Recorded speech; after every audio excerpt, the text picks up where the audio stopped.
Beneath the eternal gaze of the Sphinx, the desert exhales a sigh that has waited 5,000 years. Sand shifts like whispering silk as floodlights pierce the night, casting long shadows that stretch toward forgotten tombs.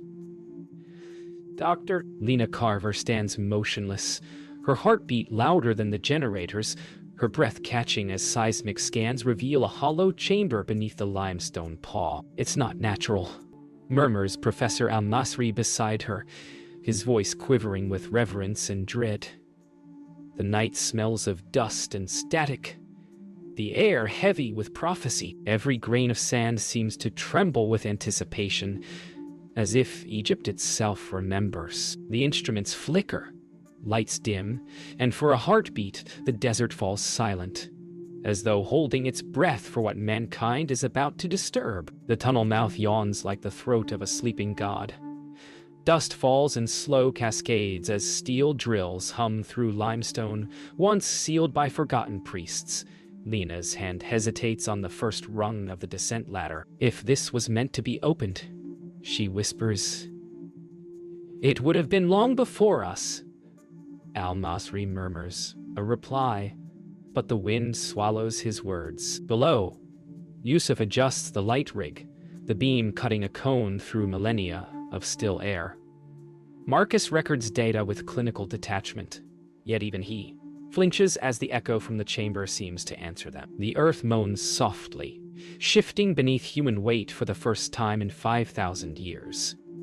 In the silence that follows, every heart beats with the same question.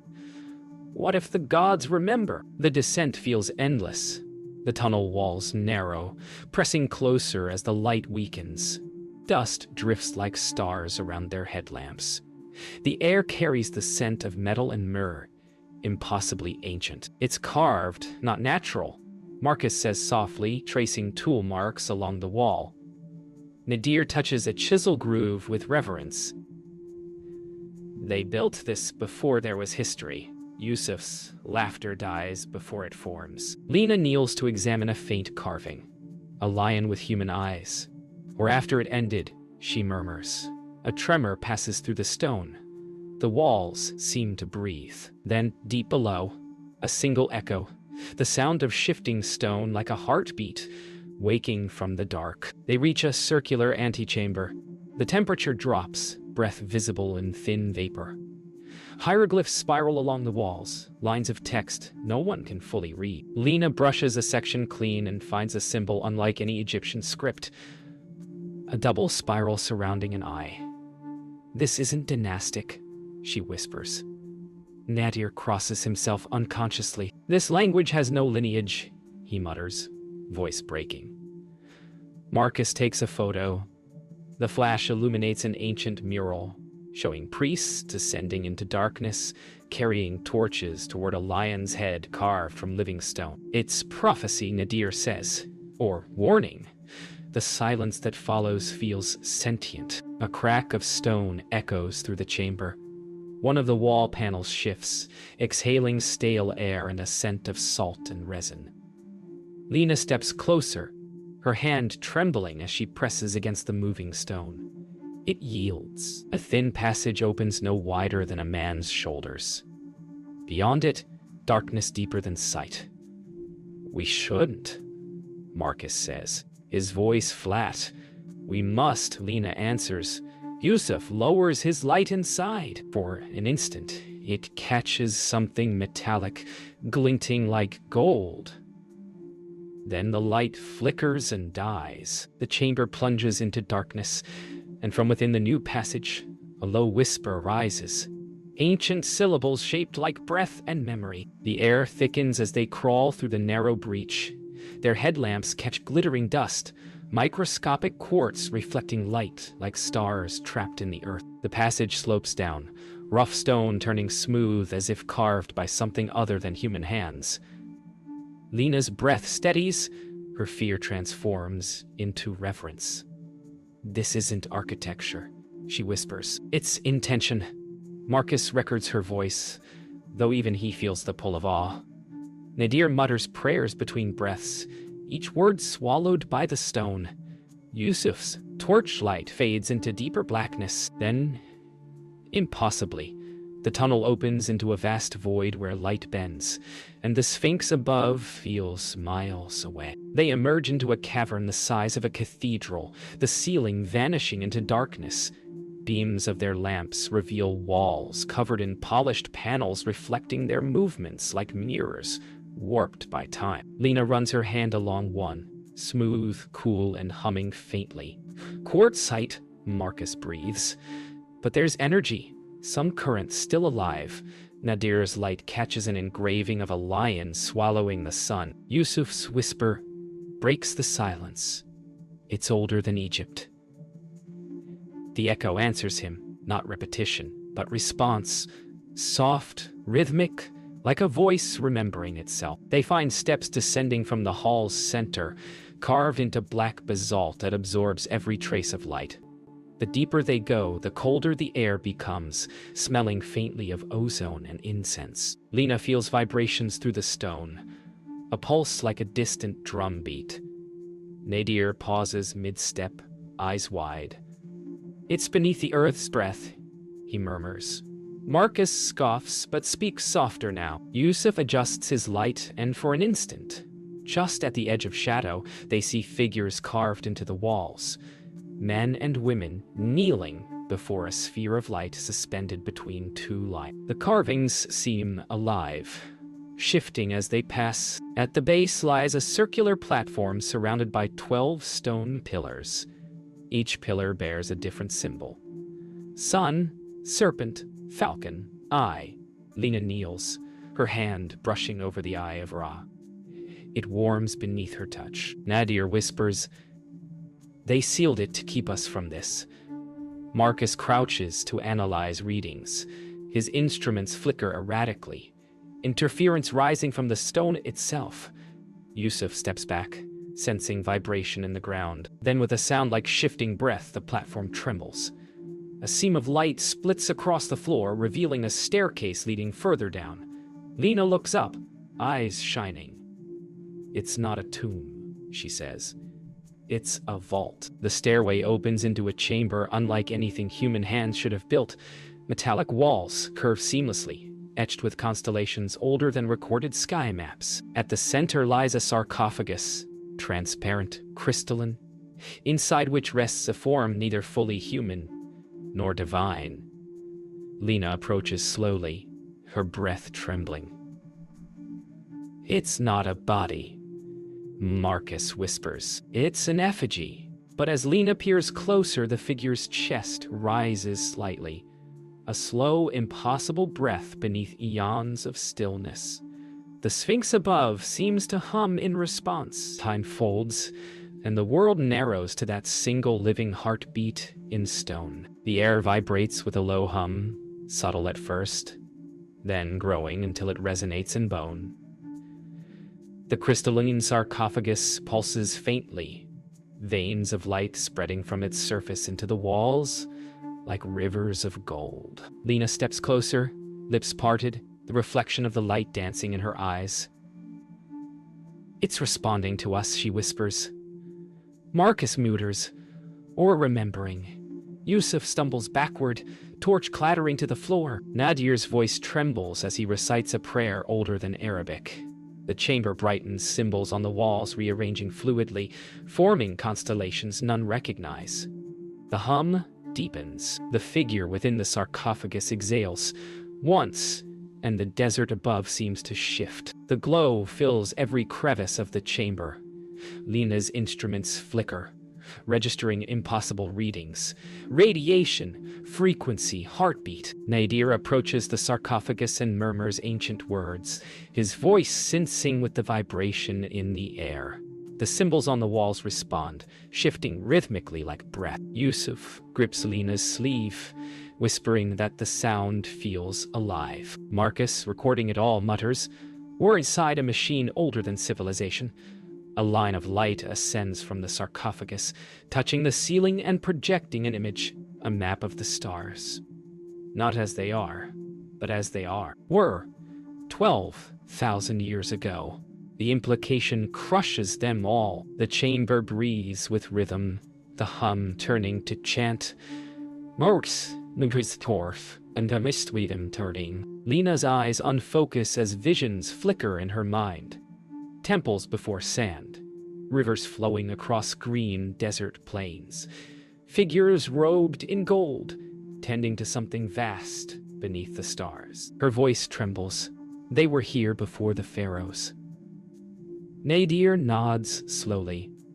Or we came after them. The walls shimmer again, revealing mural fragments, humans kneeling before luminous beings, exchanging tablets of crystal light. Yusuf crosses himself instinctively. Marcus steadies the camera, but his hands shake. The lens catches what human eyes cannot.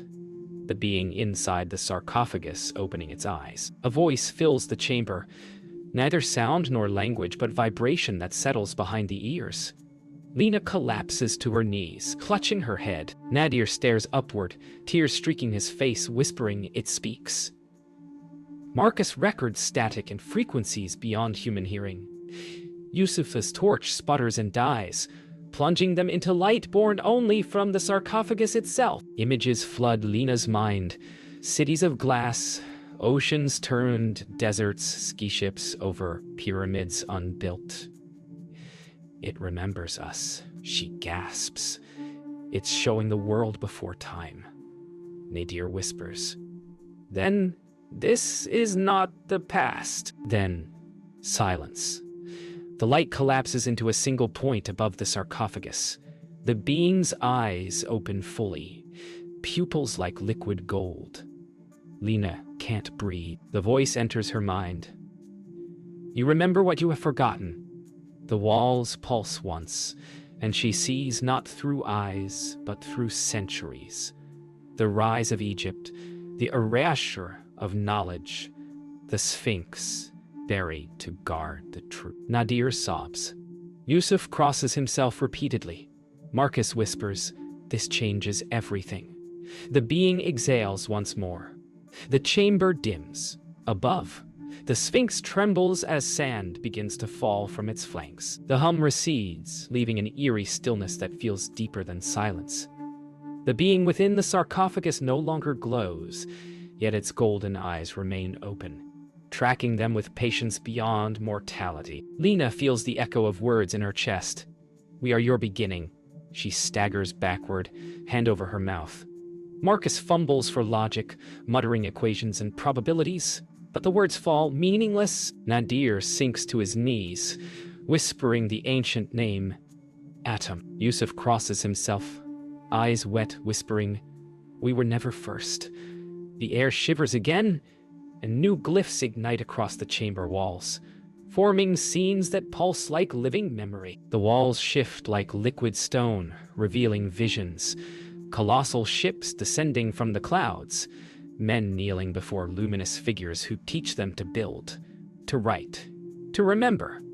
Lena steps closer, unable to blink. It's a transfer of knowledge, she whispers, a memory archive. Marcus stares, voice hoarse. These aren't gods. They're us, evolved. Nadir shakes his head violently. No, they made us. The images twist. Cataclysm, flood, fire. Cities swallowed whole. The Sphinx face carved in mourning. Yusuf turns away, covering his eyes. Lena breathes. They buried it. To warn us what happens when we forget who we are. The vision fades, leaving glowing inscriptions spiraling around the sarcophagus. The being's eyes dim to amber. And in that moment, Lena hears a thought, not her own. Guardians buried us to preserve the cycle. Marcus turns sharply, his recorder sparking with static.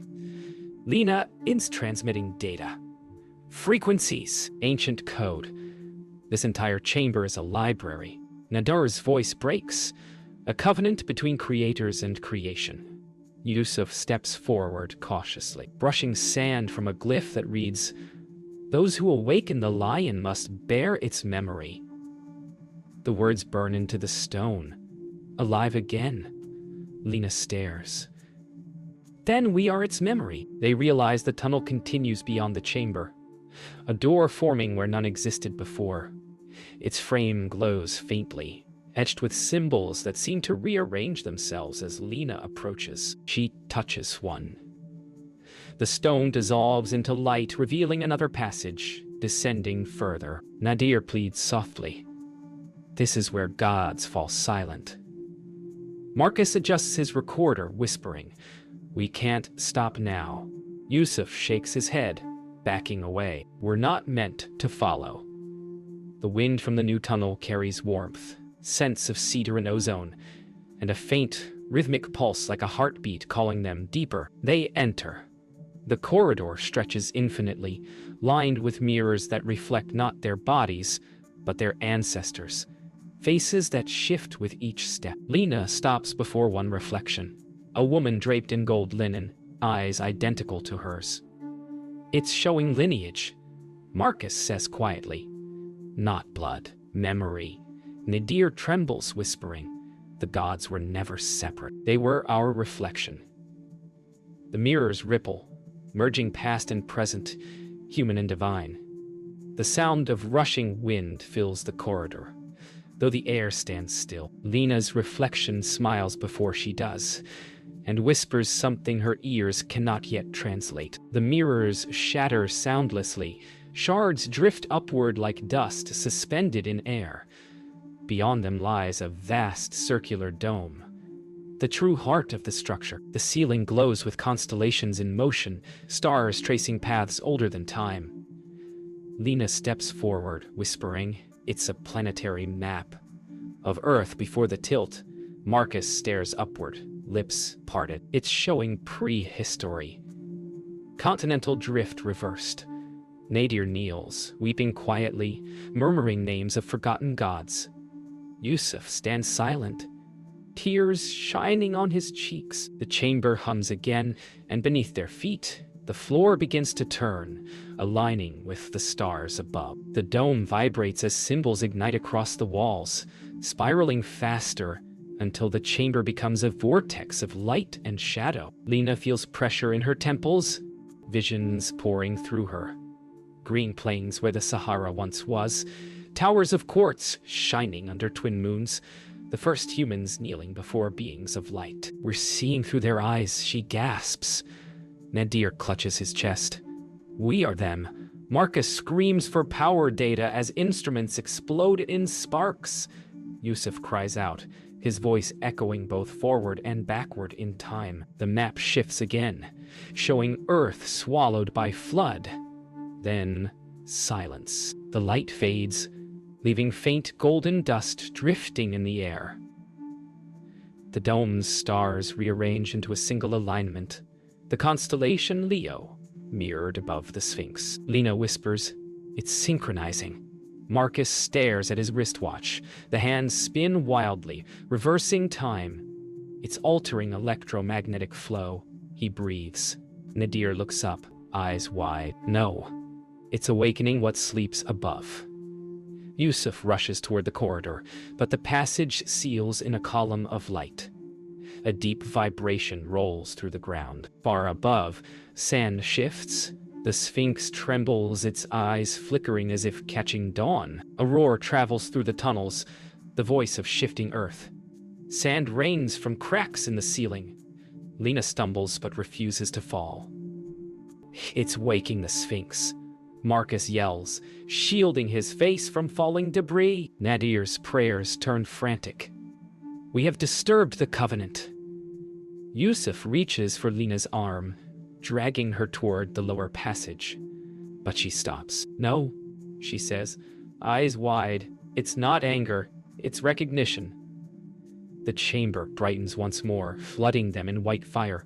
For a heartbeat, the entire plateau above flashes with light visible from miles away. When the light dies, they are no longer beneath the Sphinx. They stand inside an open chasm of rock beneath starlight. The ceiling has vanished, replaced by the night sky of another age. The Milky Way brighter, the constellations misaligned. The Sphinx looms above them, unburied, perfect, its nose intact, eyes glowing faintly gold. Lena falls to her knees. We're not in our time anymore. Marcus turns slowly, his voice breaking. It sent us back. Nadir looks skyward. No. It restored the memory. The wind carries distant drums, human voices chanting the birth of Egypt. The Sphinx blinks. Dawn bleeds across the horizon, painting the unburied Sphinx in crimson light. The desert hums, not silent but alive, with drums, flutes, and the murmur of distant crowds. Lena blinks against the rising sun, watching silhouettes moving along the ridge. Men in linen skirts, women carrying jars, all gazing toward the Sphinx as if awaiting command. Marcus breathes shakily. They see it as new. They're seeing it built. Yusuf kneels, fingers digging into untouched sand. We are before everything, Nadir whispers, and it remembers us because we are part of it. The Sphinx exhales dust like breath. They approach a settlement forming near the plateau, primitive yet impossibly organized. Figures dressed in early dynastic linen bow before the explorers, murmuring words Lena half recognizes from hieroglyphic roots yet unborn. One woman points to Lena, uttering Seshmet. Nadir stiffens. That name, the lioness goddess. Lena's eyes widen. The woman's face mirrors hers exactly. I've seen her in the murals. Marcus mutters, you were always part of this place. Yusuf steps backward, whispering, we didn't find the past, we created it. The Sphinx gaze burns brighter, casting their shadows toward eternity. Lena stands before her mirror self, the woman now speaking in tones that bypass language. Images flood Lena's mind, temples, rivers, cities of light. She sees herself teaching the first scribes, showing them symbols that will become writing. We are not gods, she pleads. We're just travelers. The woman smiles. All gods were travelers once. Nadir bows low, whispering, we are the memory seed. Marcus trembles, recording through tears. Yusuf falls to his knees. The woman touches Lena's forehead and golden dust spreads like fire through her veins. The Sphinx behind them rumbles, eyes igniting. The air fractures like glass. The high priestess dissolves into light, merging with Lena's form. The sky turns white. Nadir shouts her name, but the sound stretches endlessly. Marcus collapses, clutching his recorder, its screen filled with static and glyphs of light. Yusuf crawls forward, reaching for Lena as her outline blurs. Within her, memories unspool. She is Sheshmet, builder of the vault, guardian of memory. Her voice is now too. We are what remains when history restarts. The Sphinx opens its mouth slightly, releasing a soundless roar that bends the horizon. When the light clears, Lena is gone. The Sphinx now bears a new inscription across its chest, symbols unknown to human history. Nadir lies silent, face buried in sand, whispering, she became the guardian. Marcus stares at the Sphinx, voice hollow. She was meant to find it to close the circle. Yusuf lifts his eyes to the dawn where the first pyramid's outline gleams faintly through rising mist. Then history begins now, he says softly. The desert wind shifts. Far beneath the sand, the tunnel collapses into darkness once more, its secret sealed, waiting for discovery thousands of years ahead. The year is once again the present. The desert lies quiet beneath a silver dawn. Sand sweeps over the Sphinx's ancient face as excavation crews prepare for another day. A new team, unaware of those who came before, gathers at the same point where Lena once stood. Dr. Marcus Hale's recorder, buried for millennia, lies half-exposed near the Sphinx's paw. A young archaeologist picks it up, frowning. Strange. It's modern. The wind sighs through the dunes. From somewhere deep beneath, a faint hum stirs. The Sphinx seems almost to breathe. Amira powers on the device. To her shock, it flickers alive. The screen displays static, then a woman's voice, fragmented, whispering, "We are the memory." Her breath catches. "Who is this?" she whispers. The crew gathers around. The device emits coordinates identical to the current dig site. A tremor ripples beneath the sand. From the recorder's speaker comes a second voice, faint but certain. The lion remembers. The desert wind answers, hissing softly like ancient breath. Amira looks up at the Sphinx, and for an instant, the stone eyes glow faintly gold. That night, Amira dreams of a woman with auburn hair standing beneath a living Sphinx, whispering in a language of light. The dream shifts. Flashes of fire? Water? Stop. She wakes to the sound of her name spoken softly in the tent. No one is there. Outside, lightning flashes on the horizon, illuminating the pyramids. The recorder hums faintly. She opens her field journal and sketches the Eye of Ra, though she doesn't remember learning it. The sand outside ripples as if stirred by something beneath. At dawn, Amira returns to the site. The wind is silent now. She walks alone toward the Sphinx, the recorder clutched against her chest. Kneeling at its base, she places the device back into the sand. "If you're still here," she whispers, "we've heard you." The earth hums softly in reply. The recorder flickers once, then powers down. A thin line of golden light appears at the Sphinx's paw, tracing the faint outline of a door before fading. Amira exhales, tears shining in the dawn. Then the circle is closed. From high above, the desert stretches endless, the Sphinx solitary and eternal beneath the sun. The wind moves across dunes like breath. Buried deep below, sealed chambers pulse faintly, light tracing veins through forgotten stone. Within the dark, the crystalline sarcophagus glows softly once more. The figure inside opens her eyes, golden, ageless and calm.